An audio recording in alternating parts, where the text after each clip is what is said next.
When it comes to politics, it seems like there isn't a lot that Americans can agree on these days.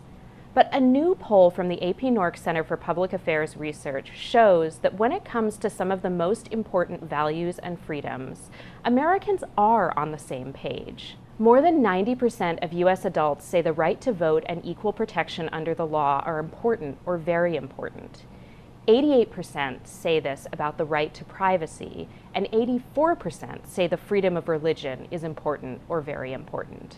There are some divides, though, about the values that underpin our identity as a nation.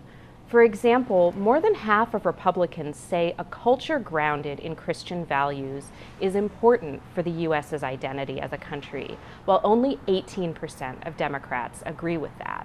And while 3/4 of Americans agree that a democratically elected government is important for America's identity as a nation, most people don't think our democracy is functioning well. Only about 3 in 10 U.S. adults think that the U.S.'s democracy is functioning well.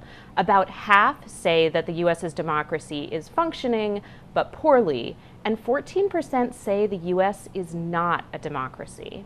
There was a big age divide on this question. The youngest respondents in the poll, those between the ages of 18 and 29, were much less likely than people over the age of 60 to say that the U.S. is a well-functioning democracy.